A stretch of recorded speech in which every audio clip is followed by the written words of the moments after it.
SF68 presents Routine Exercise, adapted for radio and produced by Michael McKay.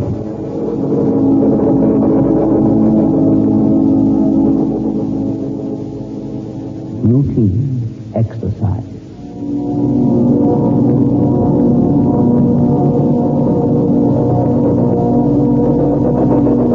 How do you feel, Harvey? How should I feel, sir? Gently now, Captain. I know you've been through the mill, but can't you understand they're giving you a break? They're giving you a chance. And in a good many countries, you would have been shot or brainwashed. Tell the truth, Captain. 2 men's lives have been lost under peculiar circumstances during a routine exercise, and your vessel returns to base with the following deficiencies. In brief, a large quantity of ammunition, 2 torpedoes, and 2 Hunt-class missiles with atomic warheads. But last it said I've answered the question. Partly. Partly or wholly, what does it matter? It's an execution or a padded cell, either way. I've already told you, Harvey, they're giving you a chance. Both the American authorities, because it was an international exercise, with a British captain and first officer and an American crew, and us. We're giving you a chance, Harvey. Captain Harvey, I am the last rung, the top of the ladder. When you leave this room, my recommendation will carry a lot of weight with the Board of Inquiry. The truth, Harvey. Full story, please. The nuclear submarine Taurus is doing dummy runs, sir. Routine stuff. The exercises included the theoretical launching of a Hunt missile. And during one of the drills, there was some sort of blowout in one of the electrical circuits. Yes, sir, and there was a sort of bump, sir. Bump? Like a distant depth charge. It's sort of hard to describe. What then? I ordered immediate surfacing, sir. And I went up to have a look around.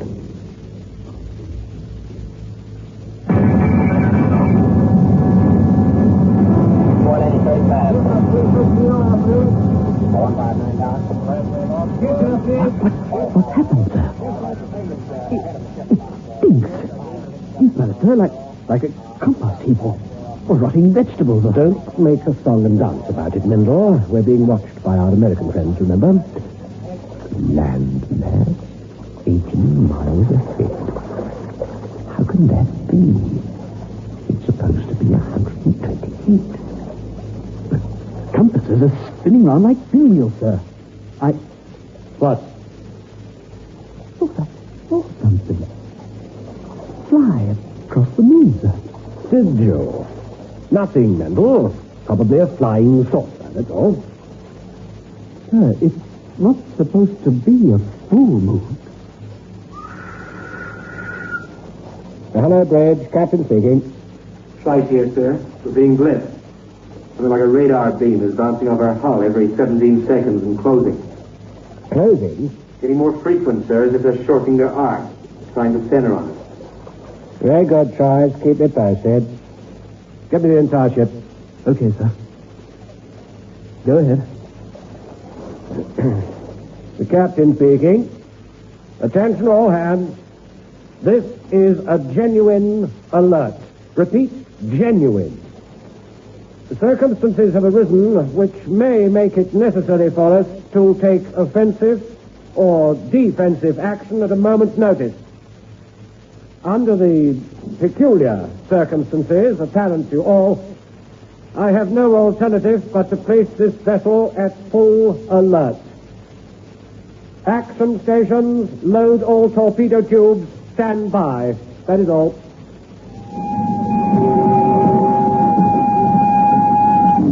Man battle station torpedo. Man battle station torpedo. Whoever it is hanging onto us, sir. Pull ahead together. All right, guys, stand by. Vessel, bearing green 05. See anything?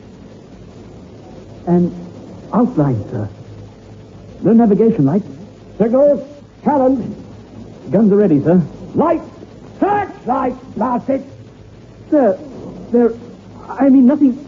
No answer. All guns, fire!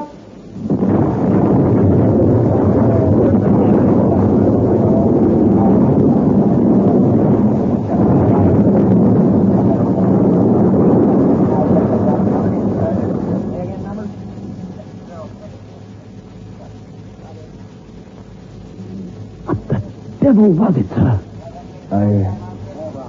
I don't know. Candidly, I don't want to know. Something impossible is happening. I don't know exactly how to explain what I mean, but... Well, you never know with atomic subs, do you, sir?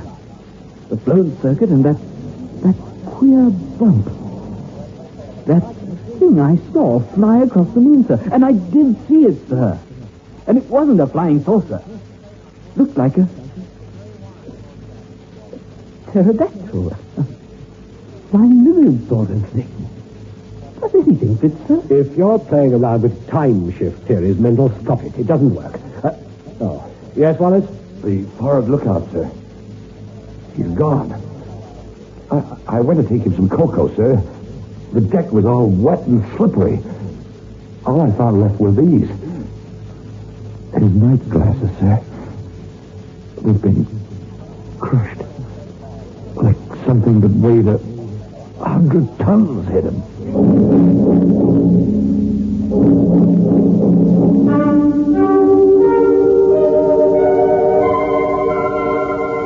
Fathom, sir. Radar blips every 3 seconds. 15 fathoms, sir. Deepening. Deepening, sir. Seabed slanting away. Sheer. 22. 23 now, sir. Going down like a cliff. Take a chance it stays that way. All right, men, all clear, decks and secure. Stand by to dive.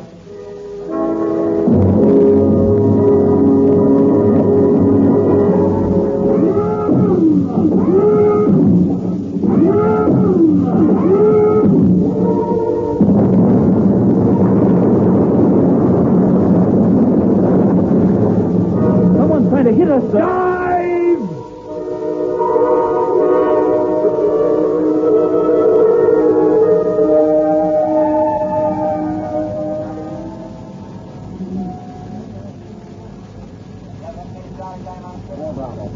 Maximum depth.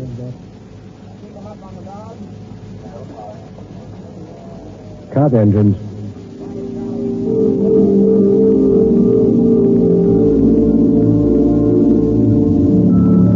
Something happened up there, sir?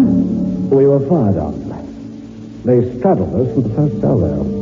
Shells, sir? I wouldn't know. I had the impression it was some form of condensed energy.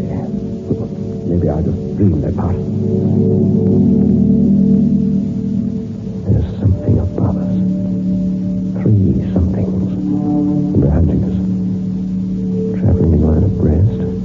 Probably making about 15 knots.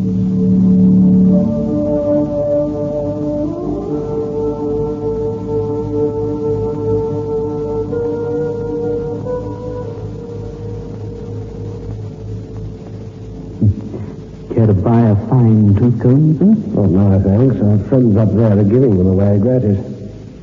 I think the word hostile is an adequate description, don't you? Up, periscope.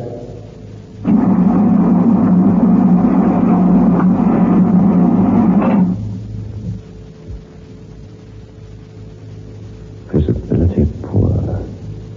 Mist. Sea smooth. Oily. Slow ahead. Surface parties close up. Torpedo men stand by, Chief. Issue automatic weapons. Pick 2 reliable men for additional guard duties. Surface.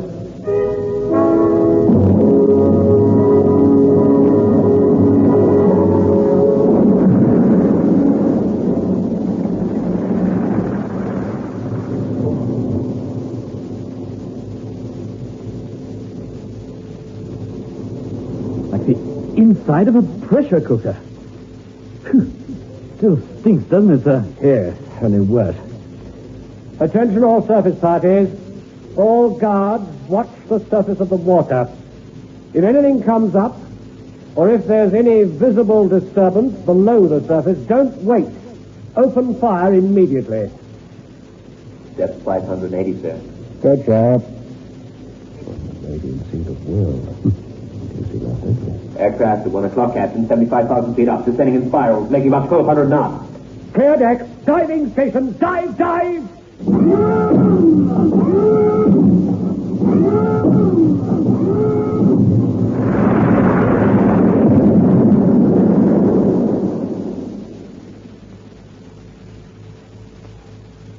Up, periscope.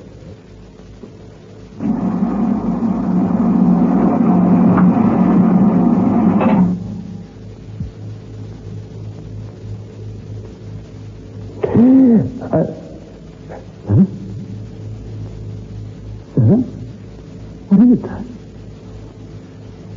Captain!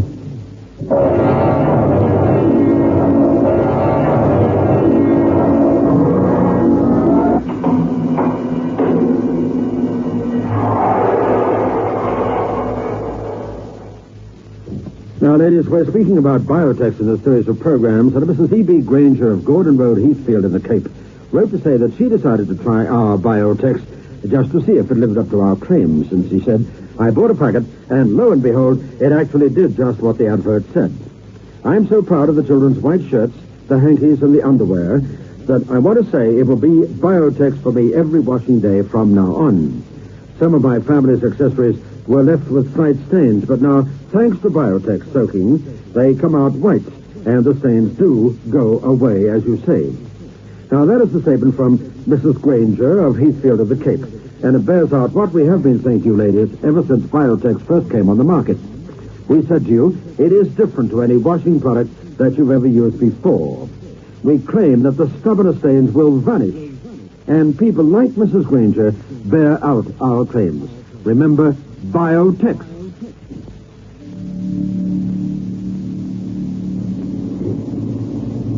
Sir? I don't know. Something. Craft. Never seen anything like it. About 130 feet long. Like an elongated teardrop. No ports, no openings. It's a sort of, spaceship. Only it floats. They're using their tubes as a drive, making about 8 knots. They're looking for us. Looking for us again. Pinpointing us. This is something they've rigged up on the spur of the moment. That surface up there. The heat, sir. The land being close when it shouldn't be. You remember I said... Well, you did too, sir. Something about time. The original blowout, sir. I think we've jumped. I think somehow we're back in... I did see something fly across the moon. Quiet. Stand by for the torpedo tubes. Much to the thing draw. To give the torpedoes a surface setting.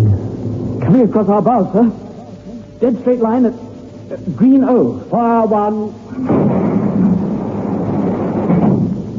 Fire 2. Dive deeper. Emergency lighting.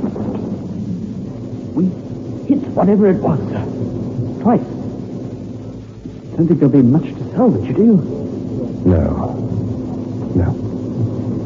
Periscope depth.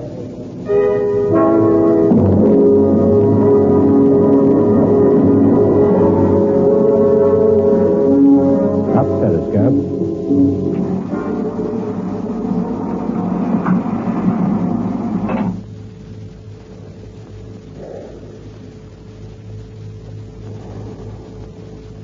Huh? Hardly be any wreckage. After that explosion. Nothing. Oily. Terribly thick, the water seems. Doesn't seem like the water of the Atlantic. Dead fish. Dead. What? Body. You thought? Just floated. Young man.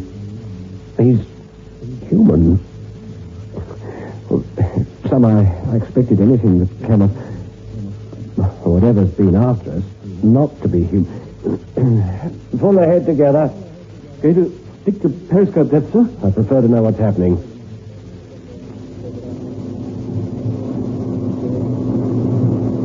If we lost a ship under similar circumstances, I think we'd go looking for it, don't you? I don't think their reaction will be any different. Let's hope they're too far away when they arrive. Let's have another look. Didn't take them long. Hey, you better take a look, Bandor. Could be a dream, but I have my doubts. What the devil is it? A baby moon or something? Looks almost big enough, doesn't it? I think it's the mothership. I don't understand. I'll explain later. Missile party, close up. Think like the enemy. Place yourself in his position. There must be a stellar racer. Probably on a survey mission.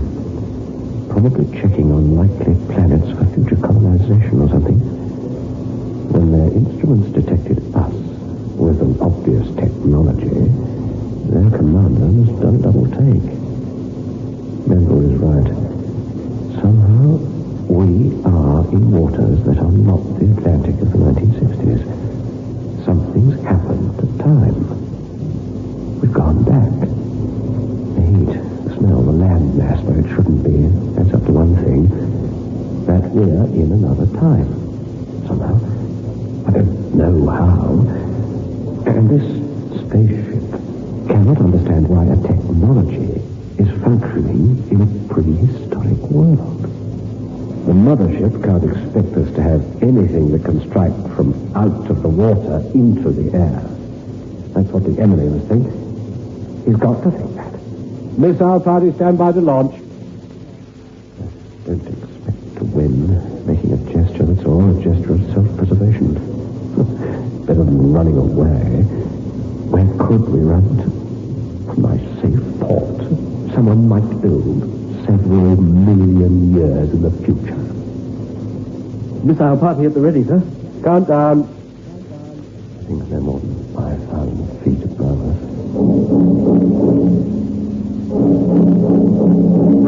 Missile away, sir. Number 2, countdown. 2 away, sir. Dive!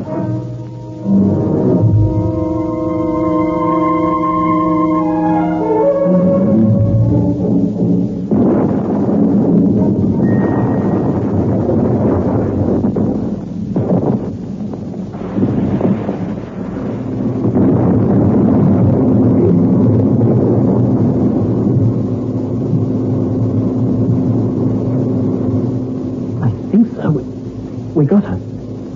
Got it, sir. Oh, we did. It's breaking up fast, sir.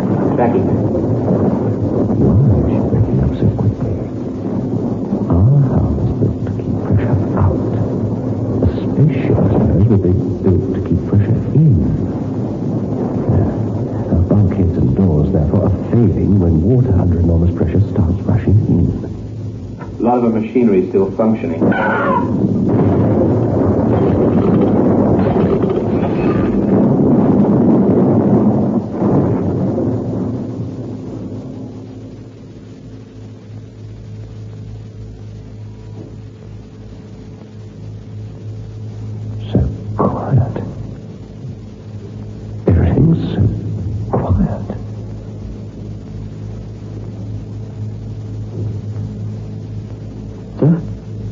Mendel? It's Wilkins, sir. I think he's dead. He was just making a routine check of the fuses when the current arced right across his hand. For no reason. No reason. Wilkins knew his job, sir. The flash and bang came with the same sort of bump we had in the beginning, sir. Before all the queer business started. I'll put him in the torpedo room for a minute. I'll be along. Up, periscope.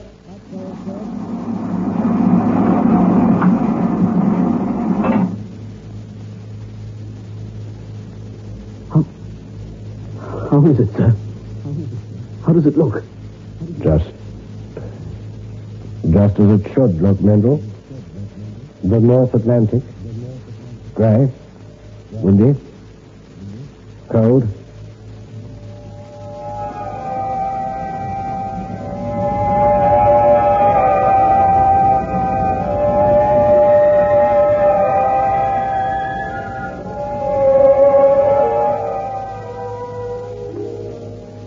So that's the end.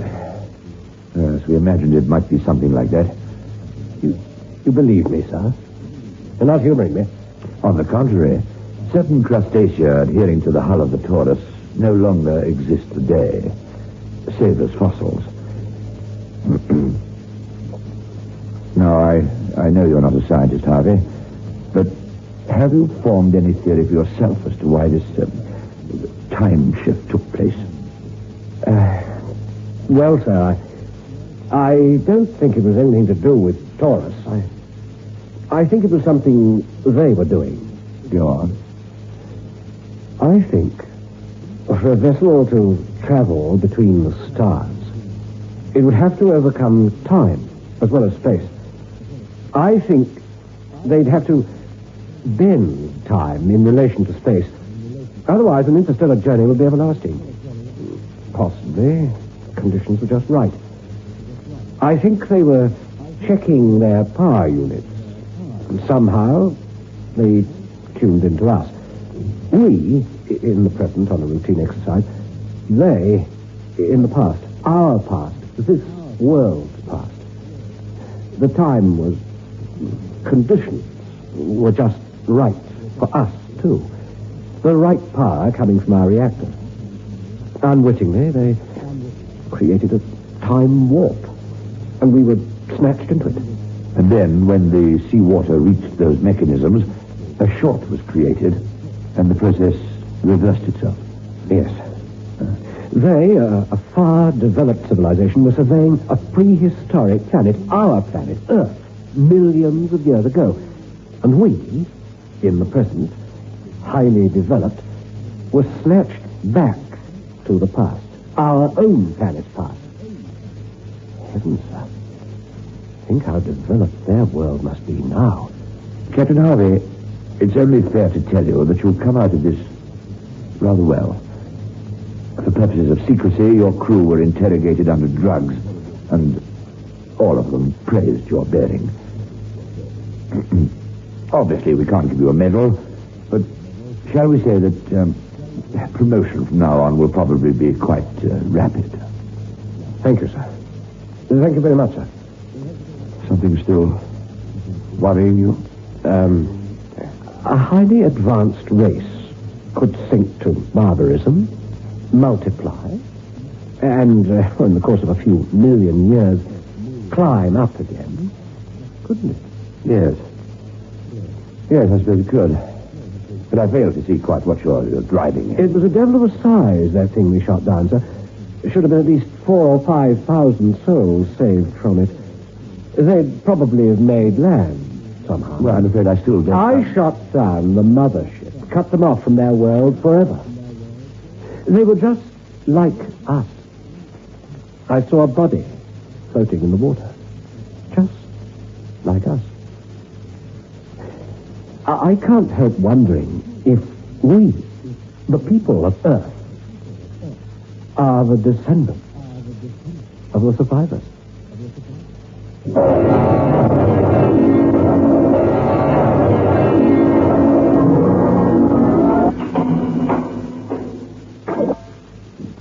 You have just been listening to Routine Exercise by Philip E. High. Brought to you by Biotex, the new soak and pre-wash powder. Routine Exercise was adapted for broadcasting and produced by Michael McKay. Listen again next Friday night at 9:30 to SF68.